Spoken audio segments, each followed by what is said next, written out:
अगर किसी औरत की जिंदगी में सबसे बड़ा डर कोई होता है तो वो होता है बदनाम हो जाना।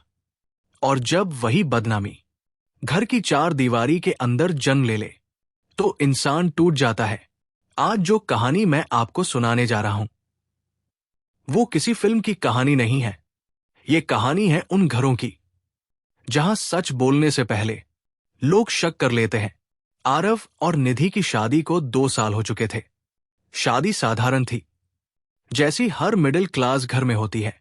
न कोई दिखावा, न कोई बड़ी उम्मीदें। आरव एक प्राइवेट कंपनी में नौकरी करता था। सुबह जल्दी निकलता, रात को थका हुआ लौटता। निधि घर संभालती थी। सास ससुर की सेवा, रसोई, घर की जिम्मेदारियां, सब कुछ बिना शिकायत निभाती थी।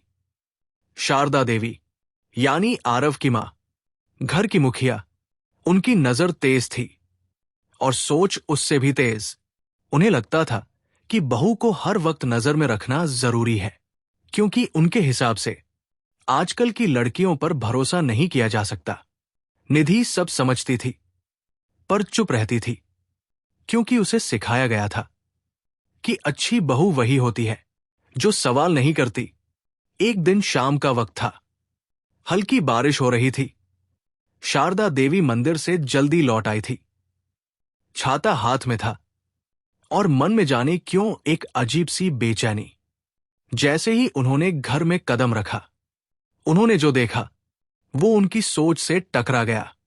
निधि घर के दरवाजे पर खड़ी थी और उसके सामने एक अनजान लड़का।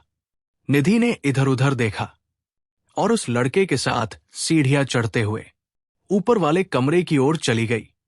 कमरे का दरवाजा बंद हो गया। शारदा देवी वहीं जम गई। उनका दिल जोर जोर से धड़कने लगा। दिमाग में सवालों की लाइन लग गई। ये लड़का कौन है? निधि इसके साथ कमरे में क्यों गई? और सबसे बड़ा सवाल, आरव को इसका पता क्यों नहीं? उस रात शारदा देवी ने खाना ठीक से नहीं खाया। निधि हर बार की तरह सब्जी परोसती रही, पर आज उसकी हर मुस्कान शारदा देवी को बनावटी लग रही थी। रात को बिस्तर पर लेटकर शारदा देवी की आंखें बंद नहीं हो रही थी। बार बार वही दृश्य याद आ रहा था। एक बंद दरवाजा और उसके पीछे छुपा शक। अगले दिन सुबह शारदा देवी ने निधि को रसोई में बुलाया। उनकी आवाज में वो अपनापन नहीं था जो पहले कभी हुआ करता था। उन्होंने बिना घुमाए कहा, कल शाम तुम किसके साथ ऊपर जा रही थी? निधि चौंक गई। उसका चेहरा पीला पड़ गया।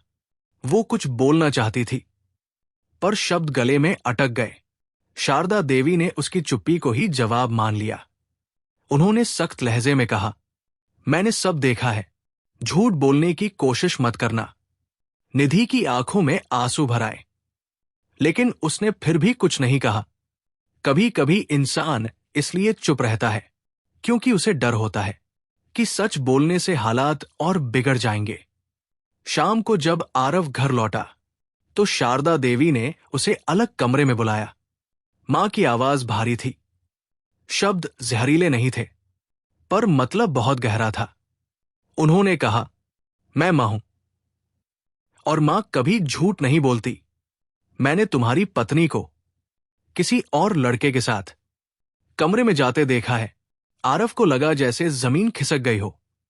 उसने मां की बातों पर सवाल नहीं उठाया, क्योंकि उसने मान लिया कि मां कभी गलत नहीं हो सकती।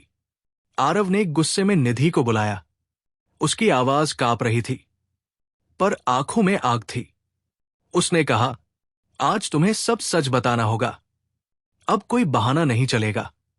निधि ने बहुत कोशिश की कि वो खुद को संभाल सके, पर जब किसी औरत के चरित्र पर सवाल उठता है तो उसका दिल सबसे पहले टूटता है।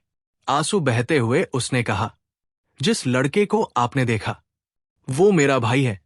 कमरे में सन्नाटा छा गया। निधि ने रोते हुए बताया कि वो उसका सगा भाई था, जिसे सालों पहले घर से निकाल दिया गया था। पर खून का रिश्ता कभी खत्म नहीं होता। वो चोरी छुपे उससे मिलती थी, क्योंकि उसे डर था कि अगर उसने सच बताया तो घर में बवाल मच जाएगा। उसने कहा, अगर मैं गलत होती तो आज यूं रोकर सच क्यों बताती? आरव की आंखें झुक गई।